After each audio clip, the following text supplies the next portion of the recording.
Oi, bem-vindo à sala de aula. Eu sou o professor Silvio Figueiredo. Vamos tratar do tópico 2, reflexão da luz. E sem mais demoras, vamos à aula 1. O que é reflexão da luz? Primeiramente, a respeito dos fenômenos, bem como dos tipos de sistemas ópticos, podemos, nesse capítulo, particularizar o estudo da reflexão regular, bem como o sistema óptico popularmente conhecido como espelho. A reflexão estuda o retorno da luz ao próprio meio de incidência, após encontrar uma superfície que separa esse meio do outro. A reflexão regular, a luz refletida na superfície bem polida de um espelho. O grau de polimento determina o poder refletor dessa superfície. Quanto mais bem polido, mais regular será essa reflexão e automaticamente, com maior nitidez, será a formação da imagem. Como qualquer fenômeno da física, a reflexão é regida por leis. E a primeira lei destaca o seguinte, que o raio incidente, a reta normal ao ponto de incidência, e o raio refletido são coplanares, isto é, pertencem ao mesmo plano. Como a reta normal é uma reta perpendicular, esse plano que contém o raio incidente e o raio refletido é perpendicular ao espelho. Por sua vez, a segunda lei está associada ao ângulo de incidência e ao ângulo de reflexão. Diz que esses ângulos são rigorosamente iguais. Isso quer dizer que o ângulo I vai ser sempre igual ao ângulo R. Mas, por favor, vamos lembrar quem é o ângulo I e quem é o ângulo R. Tanto o ângulo I como o ângulo R são medidos em relação à normal. E por serem rigorosamente iguais, os seus complementos também são rigorosamente iguais. Então, posso dizer que o ângulo formado com a superfície, vou chamar de θ, tanto pelo ângulo raio incidente como pelo raio refletido, também são rigorosamente iguais. Essas duas leis vão gerar consequências. E a primeira delas é a formação da imagem. Como é que se obtém a imagem de um ponto? Primeiro, eu preciso, para obter a imagem, pelo menos 2 raios incidentes. Por que isso? Porque a imagem é formada pela intersecção dos raios refletidos ou de seus prolongamentos. Então, imagine aqui um objeto P. Eu pego 2 raios incidentes, bate no espelho e reflete na visão do observador. Para o observador, esses raios vieram em linha reta. Então, eles não estão vindo do objeto, e sim da imagem do objeto. Nosso cérebro não consegue interpretar a reflexão. Para a gente, tudo vem em linha reta. A luz sempre se propaga em linha reta. É por isso que quando a gente olha para um espelho, a gente, na verdade, está visualizando a imagem do objeto. E aí dá para observar claramente que esses triângulos, eles são sempre congruentes. Isso quer dizer o quê? Primeiro, que o ponto objeto e o ponto imagem vai ter sempre naturezas opostas. Isto é, como o objeto é real, a imagem vai ser virtual. E segundo, é que o objeto e a imagem estarão sempre em pontos simétricos. Isso gera um fenômeno chamado de carimbo. Não sei se algum de vocês já teve a curiosidade de olhar para um carimbo. A escrita no carimbo é um pouco diferente do que vai ser visto quando você carimba. O carimbo vai ser escrito de uma forma simétrica, que a gente chama de uma imagem enantiomórfona. É por isso que quando diante de um espelho, que você olha para esse espelho, você tem a sensação que o seu lado direito está no lado esquerdo da imagem e seu lado esquerdo está no lado direito. Essa simetria gera esse fenômeno chamado de carimbo ou um fenômeno chamado de enantiomorfismo. Então, a imagem gerada por um espelho é uma imagem sempre enantiomorfa. Outra coisa interessante é que o espelho funciona como sendo uma janela para um outro ambiente, que é para o ambiente virtual. E tudo que você consegue ver no espelho corresponde ao campo visual que esse espelho está lhe propondo. Como é que eu sei que um objeto será visto pelo espelho? Vamos imaginar aqui na figura 1. Se você olhar o ponto A, a luz que sai do ponto A em direção à imagem do observador incide no espelho. Isso vai garantir que, por reflexão, vai chegar ao olho do observador. Então, o ponto A, sim, é visto por nós. Já o ponto B, a luz que vem de B em direção à imagem do observador não incide no espelho. Logo, não vai haver reflexão. Portanto, não será vista pelo observador. Então, a condição é que a luz proveniente do objeto em direção à imagem do observador incida no espelho. Se eu aplicar o princípio da reversibilidade, eu posso então dizer que, a partir da imagem do observador, traçando duas retas limites, isso é, as retas pelos extremos do espelho, toda a região entre essas duas retas serão formadas por pontos que serão vistos pelo observador. Então, toda essa região é o campo visual. Essa é uma forma prática de se obter o campo visual. Então, o campo visual funciona como sendo uma janela para a sua imagem. Então, na hora que você olha um espelho, todo o campo que o espelho lhe fornece é a janela para a sua imagem. Assim, a gente vai mostrar de forma prática alguns problemas. Questão 1. Na figura a seguir, está representado um espelho, onde O é o observador, enquanto que A, B, C são objetos pontuais. O observador pode ver por reflexão no espelho o objeto AB, B, C ou BC. Vamos ver. Qual é a melhor forma de resolver essa questão?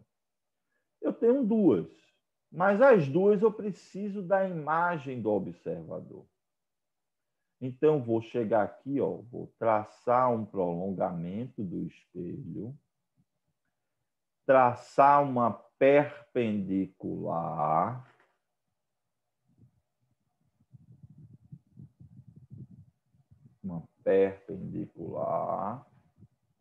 ao espelho, tentar pegar um ponto simétrico, então igualmente distante, e desse ponto eu vou traçar as retas limites. A reta que passa pela extremidade esquerda e a reta que passa pela extremidade direita. Toda essa região entre essas duas retas é o nosso campo visual.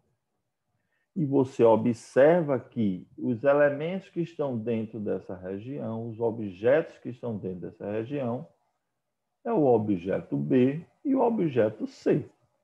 Portanto, a resposta dessa questão é a letra D de dado. Tranquilo? Joinha? Então vamos à próxima questão. Tomando como referência a sombra gerada por uma cadeira de 60 centímetros. Eu vou logo botar aqui, escrever na figura, 60 centímetros. Uma pessoa decide determinar a altura do muro, então ele quer saber quem é H.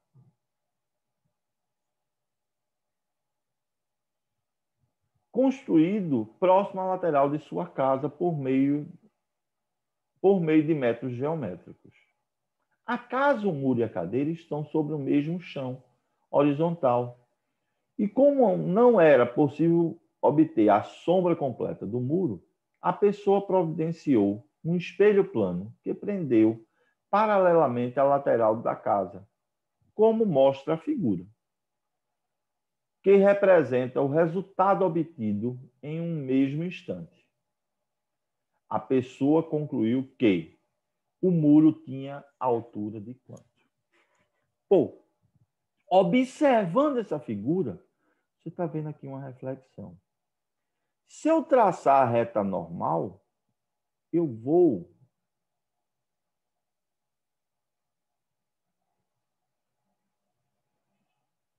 saber que esse ângulo aqui e esse ângulo são sempre iguais. Esse ângulo é igual a esse também, que por sua vez também é igual a esse. O que quer dizer isso? Que o triângulo 1, o triângulo 2 e o triângulo 3 são semelhantes. Isso quer dizer que têm suas dimensões proporcionais. O triângulo 1, ele é 40 por 60. O triângulo 2, eu posso dizer que ele é 120 por x. E o triângulo 3, eu posso dizer que é 60 por y. Logo, eu posso dizer que h é x mais y. Isso quer dizer que para eu resolver essa questão, basta eu descobrir quem é x e quem é y. Relacionando o triângulo 1 com o 3, eu posso dizer que x está para 120, assim como 60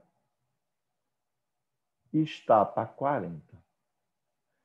É possível fazer uma rápida simplificação aqui, ó. 120 por 40 dá 3. 40 por 40 dá 1. Portanto, x é 3 vezes 60, que é 180 centímetros. Seguindo o mesmo método,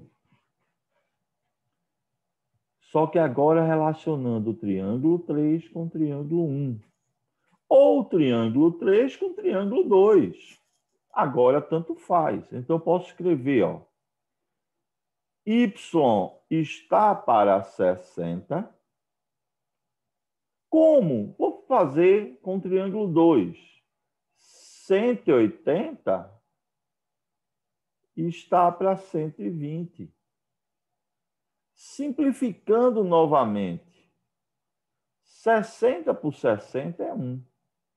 120 por 60 é 2. Logo, quem é y? Y é 90 centímetros. Portanto, a altura H será 180 mais 90. que vai dar 270 centímetros ou 2,7 metros. Resposta, letra D de dado. Joinha, meus lindos? Espero que sim. Foi uma forma mais prática para resolver essa questão. Vamos à terceira questão. Um barbeiro B segura um espelho E2 de espessura desprezível paralelamente a um espelho E1, também de espessura desprezível, permitindo que o cliente A observe no espelho 1 o seu corte de cabelo na parte posterior da cabeça. Então, perceba, a parte posterior da cabeça está para trás do espelho. Então, o que é que ele está visualizando no espelho 1? A imagem da imagem gerada por 2. Logo, para eu poder saber qual é a distância entre o cliente e a imagem gerada por 2, primeiro, eu tenho que desenhar a imagem gerada pelo espelho 2. Posteriormente, eu vou desenhar a imagem gerada pelo espelho 1 do espelho 2. E aí a distância entre o cliente e a imagem que ele está vendo vai ser 1 mais 1 mais 0,6 mais 0,6. 1 mais 1 mais 0,6 mais 0,6 é igual a 3,2 metros. Logo, a resposta é a letra E. Isso quer dizer que o desenho sempre vai ser a forma mais prática para resolver um problema em óptica geométrica. Portanto, espero que vocês tenham compreendido e tenha sido tudo joinha. Vamos à quarta questão. Antes de resolvê-la, eu vou dizer que essa questão não é tão simples. Mas vamos lá.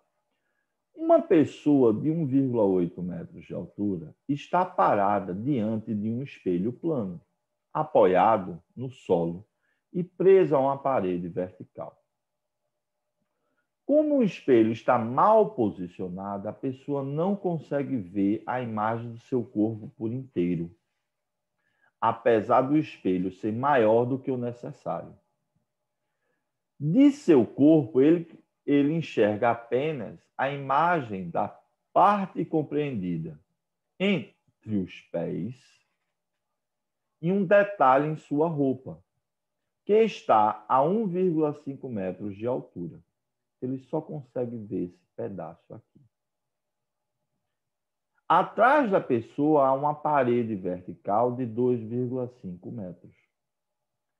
Sabe-se que a distância da pessoa à imagem dessa parede visualizada no espelho é de 3,3 metros. E que os olhos da pessoa, o detalhe e os pés estão numa mesma vertical. Calcule a distância D.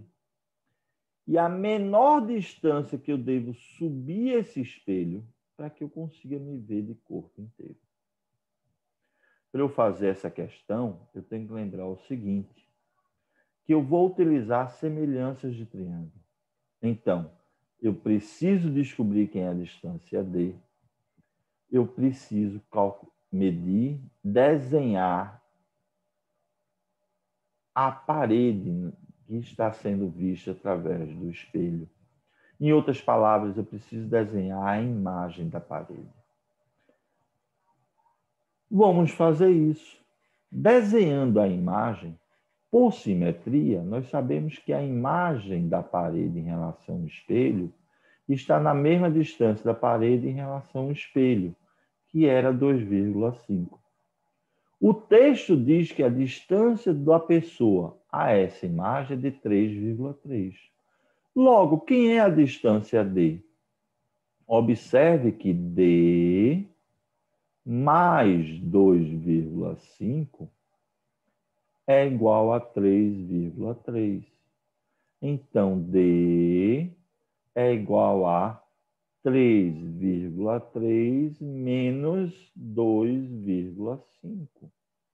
Então, D é igual a 0,8 metros.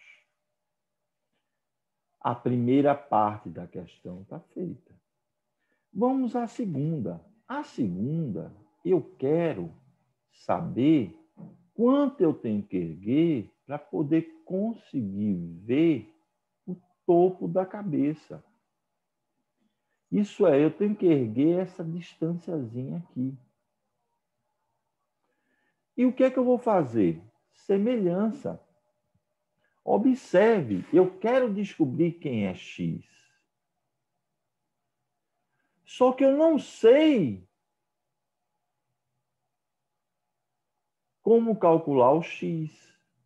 Apesar que eu tenho uma forma simples de calcular o X. Veja que esse triângulo que eu estou pintando aqui de verde, ou desculpe, de amarelo, que é o triângulo GMN,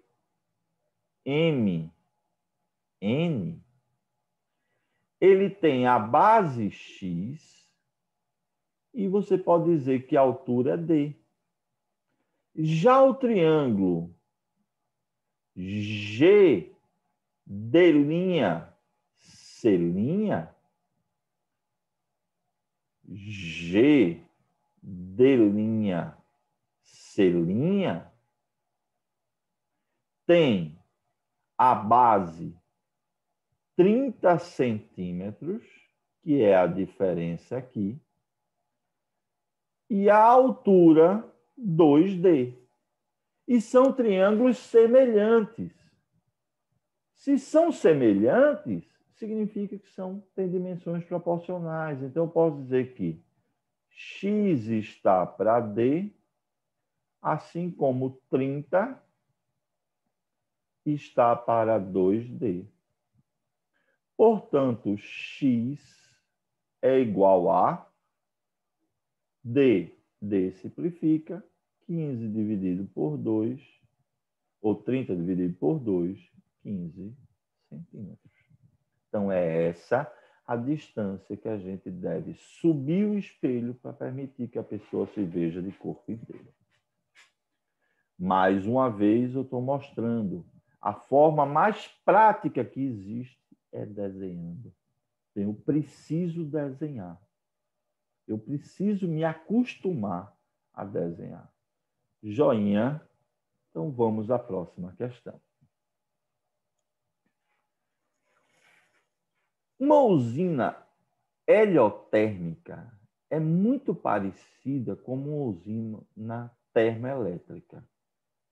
A diferença é que, em vez de usar carvão e gás como combustível, poluindo o nosso planeta, utiliza o calor do Sol para gerar energia elétrica. O processo heliotérmico tem início com a reflexão dos raios solares diretos utilizando um sistema de espelhos, chamados de coletores ou heliostatos. Esses espelhos acompanham a posição do Sol ao longo do dia e refletem os raios solares para um foco onde se encontra o receptor. A principal característica dessa tecnologia é a presença de uma imensa torre no centro da usina. Suponha que as dimensões do espelho são muito pequenas,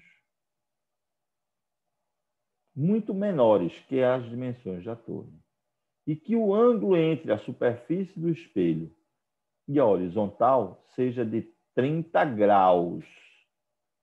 Determine em qual horário a radiação solar que atinge o espelho será refletida na parte superior da torre. Vamos à resolução. Primeiro, eu quero saber que horas o raio refletido no espelho bate na torre. Primeiro passo é desenhar esse raio. Aqui está o plano do espelho, o plano horizontal, e o raio que bate no espelho chega na extremidade superior da torre, acabei de desenhar. Percebam que aqui você tem um triângulo retângulo isósceles. O que é que isso significa? Que este ângulo aqui, ó, é um ângulo de 45 graus. Por quê? Porque a soma dos ângulos internos de um triângulo é 180. Se trata de um triângulo retângulo, então aqui eu tenho 90. Logo, sobra 90. Como é isósceles, esses ângulos são iguais. Então, eu vou pegar o que sobra, o 90, e dividir em duas partes iguais. Em seguida, eu vou traçar aqui o eixo do espelho. Foi dito que ele está formando com a horizontal um ângulo de 30 graus. Então, aqui, ó, é 30 graus. Se aqui é 30 e aqui é 45, nós já temos ao todo 75 graus.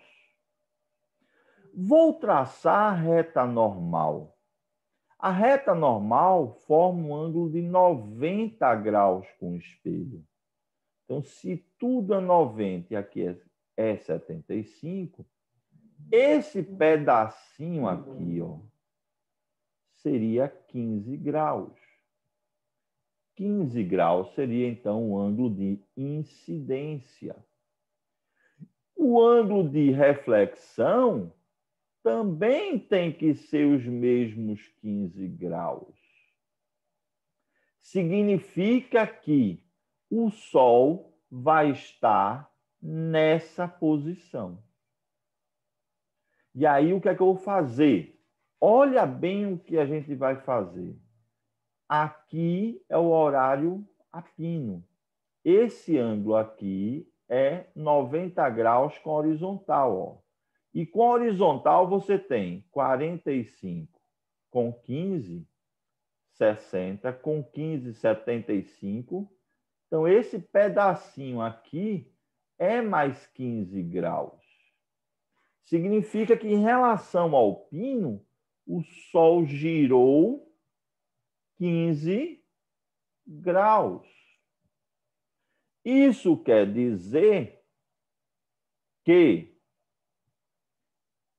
eu preciso descobrir quantas horas são necessárias para que ele gire esses 15 graus. E aí eu vou fazer uma coisa bem simples. O que é que eu vou fazer? Que horas o Sol fica a pino? Ao meio-dia. Que horas é o pôr do Sol? Às 18 horas.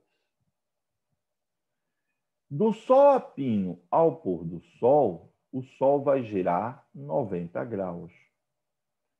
Então, posso dizer que o Sol leva 6 horas para girar 90 graus. Automaticamente, quantas horas ele vai levar para girar 15 graus? Se eu fizer meios extremos, eu vou ter que 90 vezes x é igual a 6 vezes 15, que é 90. Então, x é 1 hora. Significa que para o Sol sair da posição que ele está, o Sol a pino, para a posição que eu quero, passaram-se 1 hora. Como ele está na posição Sol apenas 12, mais 1 hora, você vai ter como resposta a letra O, 13 horas. E 13 horas representa qual alternativa? Confesso a vocês que eu não me lembro. Então, vou voltar aqui rapidamente, só para poder verificar.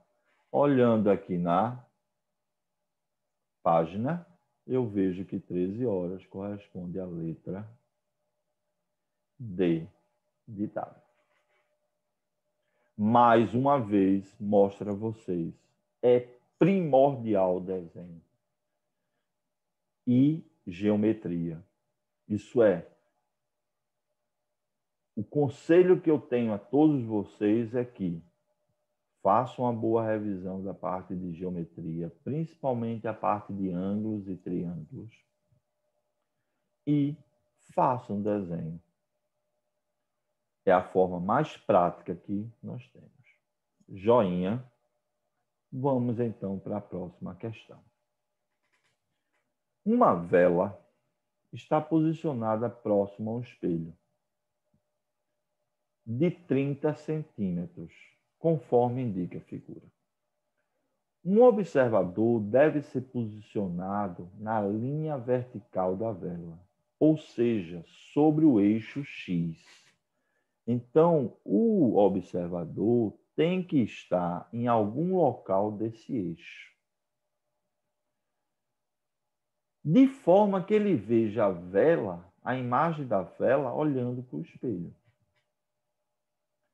Qual o intervalo de Y em que o observador pode ser posicionado para que ele veja a imagem da vela de corpo inteiro? Como é que eu vou fazer isso? Vou fazer da seguinte maneira. Eu vou desenhar o campo visual para a vela. O que a vela estaria vendo? Se uma pessoa, primeiro da extremidade superior e depois da extremidade inferior. Mas para isso eu preciso posicionar a vela. A extremidade superior está a 4 centímetros do espelho. Então, a imagem dela vai estar também a 4. E a inferior também. Então, aqui é a ponta da vela, aqui é a base da vela. Qualquer pessoa que esteja aqui vai enxergar, através do espelho, essa região que eu vou riscar de vermelho. Já se a pessoa se colocar na parte inferior da vela, ela vai ver essa região que eu vou riscar de azul.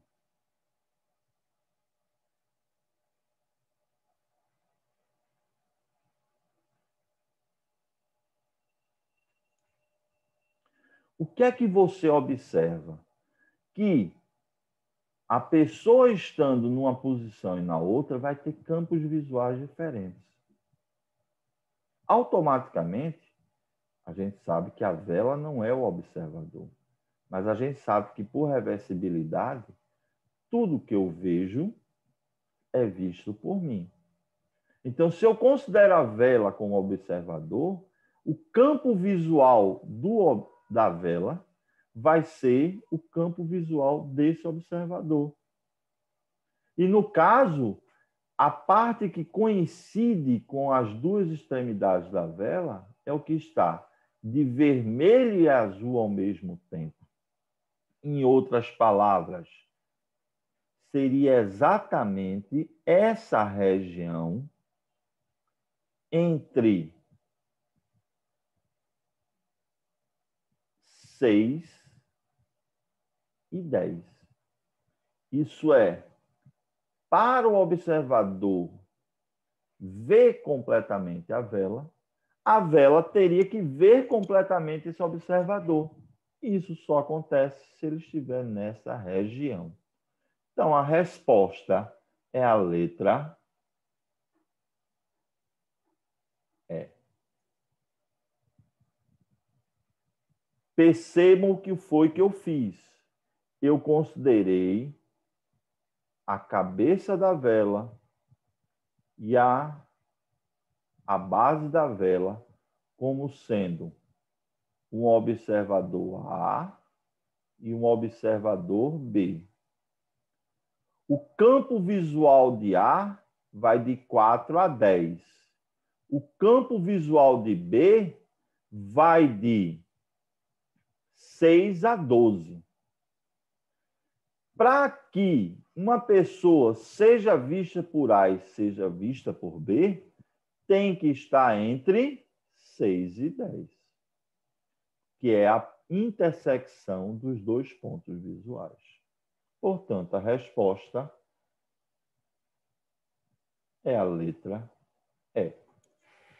Joinha, e mais uma vez eu estou utilizando os princípios da óptica geométrica e desenho. Então, a alma da resolução é desenhar. Com isso, eu só tenho a dizer a vocês que espero que tenham gostado da aula. Bom estudo e até a próxima.